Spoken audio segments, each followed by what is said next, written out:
Je continue sur pourquoi plusieurs sortes d'évangéliques. Lorsqu'il y a un réveil dans une certaine région, par exemple à New York, tous les gangs se convertissent, enfin une partie.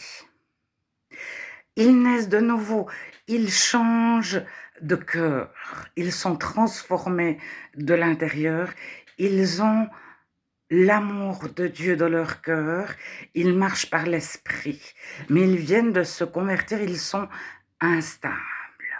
Alors, soit ils restent entre eux et ils prient énormément pour connaître la volonté de Dieu, pour marcher par l'esprit, pour agir par amour. Soit ils vont avoir des anciens d'une église ou d'une autre auxquels ils vont se rattacher. Et ces anciens, soit ils étaient auparavant comme eux, soit ils s'étaient rattachés auparavant à d'autres anciens lors de leur nouvelle naissance, où ils sont enfants de chrétiens. Alors, lorsque des nouveaux convertis se convertissent en masse, ça s'appelle un réveil, que ce soit dans les bas-fonds de Los Angeles, ou que ce soit à, donc ça c'est Azura Street, ou bien il y a un récent réveil qui a eu lieu dans une université. La plupart des étudiants étaient enfants de chrétiens. Ils étaient entourés par des adultes chrétiens de longue date. Donc, ils vont se convertir et se rattacher à une église existante. Et cette église existante a plus ou moins réinstauré des droits et des devoirs.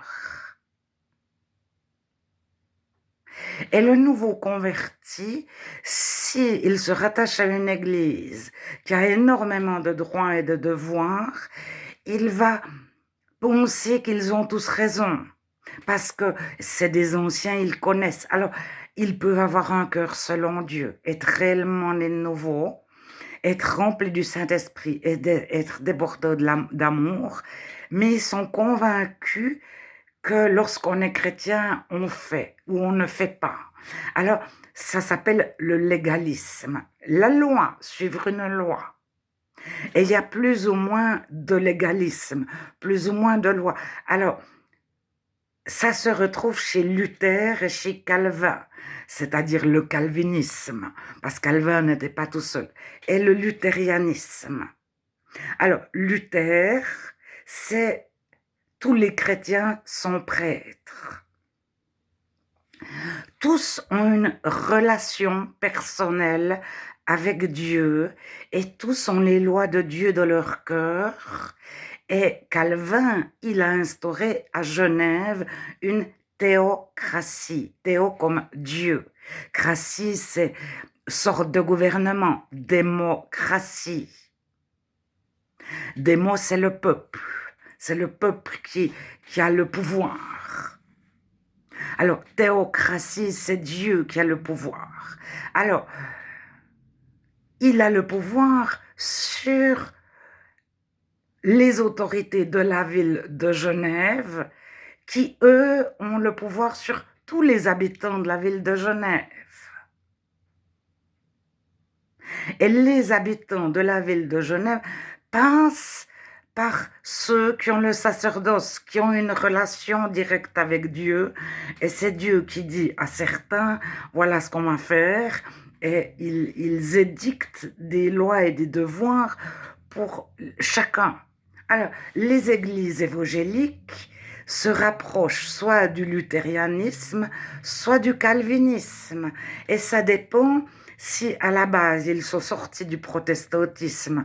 Tout à coup, la génération d'après dit, mais en fait, ça vous avez ajouté, ça vous avez ajouté.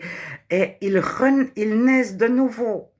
Mais ils vont rester dans leur milieu chrétien ou pas. Et s'ils sont chinois, qu'ils n'avaient aucune notion du judéo-christianisme, du christianisme, ils sont libres. mais il y aura un ancien qui va les... Alors, qui est cet ancien? Comment lui-même a les lois de Dieu de son cœur? Et qu'est-ce qu'il a repris du calvinisme? Ou pas? Alors, à un moment donné, c'est pour ça qu'il y a des différences et des séparations dans les églises évangéliques, parce que certains prennent du pouvoir et disent, nous, on a la science de Dieu dans nos cœurs, mais pas vous. Alors, Paul sépare quand même les anciens des nouveaux convertis. Pierre aussi, les jeunes, ça peut être aussi les jeunes convertis, parce que Timothée était un enfant et il avait quand même une connaissance des Écritures. Alors, Jésus arrive et il fait une nouvelle Pâque. Christ a été immolé. Vous êtes une nouvelle Pâque composée de personnes auparavant juives, auparavant païennes, auparavant grecques, auparavant juives, pieuses, très religieuses, pharisiens, et auparavant juives comme au début de l'évangile de Jean, il y a des badauds qui sont en attente de quelque chose, mais ils ne sont pas religieux, mais ils croient en Dieu. Et il y a les Samaritains. Et à un moment donné, c'est plus des Juifs, plus des Samaritains, plus des Grecs, plus si qui sont devenus chrétiens avec un passé. C'est une nouvelle Pâque, tout est nouveau. Et Jésus dira, on ne peut pas coudre un morceau de tissu neuf sur une vieille étoffe, parce que la vieille étoffe va se déchirer. Mais il faut voir ça avec du lin qui a été usé, et un morceau de lin tout neuf. Si vous le rapiécez dans le vieux manteau va se déchirer. Alors, les églises de réveil sont des chrétiens tout neufs. Ils forment quelque chose de tout neuf. Ils ont l'amour de Dieu dans leur cœur. Ils marchent par l'esprit. Mais ils se rapprochent plus ou moins d'anciens qui sont plutôt calvinistes ou plutôt luthérianistes. Et puis, ils vont penser que tout ce que l'Église dit est selon Jésus, selon la Bible. C'est Jésus l'enseignant de tous les chrétiens. Et à un moment donné, si l'ancien, qu'il soit pasteur ou qu'il ait un autre nom, leur dit Jésus a dit cela, lui-même, peut-être le pasteur, il en est convaincu. Et ils vont répéter Jésus a dit cela, donc on fait cela. Et puis tout à coup, il y en a un qui lit mieux la Bible, enfin qui lit attentivement un passage, puis il dit, est-ce que réellement Jésus a dit cela? Alors tout à coup, il découvre, nous ne sommes plus sous la lettre de Colossiens 3, mais nous marchons par l'esprit. Nous sommes plus sous l'alliance de l'écriture, mais nous sommes sous l'alliance de l'esprit. Alors, en étant sous l'alliance de l'esprit, la liberté, ça ouvre aussi la porte à des déviances. Alors après, il y en a d'autres qui disent, ouh là là, vous dansez, mais il faut pas bouger, etc. Et les chrétiens pardonnent et aiment, et pardonnent et aiment.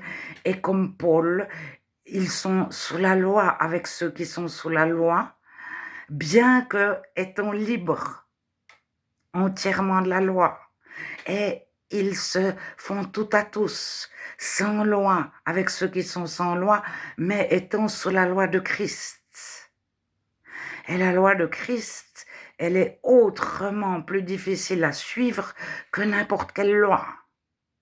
parce qu'on est constamment le cœur mis en lumière devant Dieu et la moindre petite euh, fraise que l'on vole dans le jardin du voisin, Dieu le voit. On est constamment à la lumière de Dieu. Si on est jaloux, ah mais celui-là, quand même, il a ceci, cela. La loi de Jésus, c'est se réjouir. Le contraire de convoiter, c'est lorsqu'on voit quelqu'un qui a quelque chose, on se réjouit pour lui. Lui a une grande maison. Je suis heureuse pour toi parce que tu as une grande maison. Lui a une super femme, une grande famille, etc. Je suis heureuse pour toi parce que tu as une super femme, une grande famille, etc. Toi, tu es prospère dans ton travail. Je suis heureuse pour toi parce que tu prospères dans ton travail. C'est le contraire de la convoitise. Alors le chrétien ne réussit pas. Il n'a pas pour objectif de réussir. Il a pour objectif d'aimer.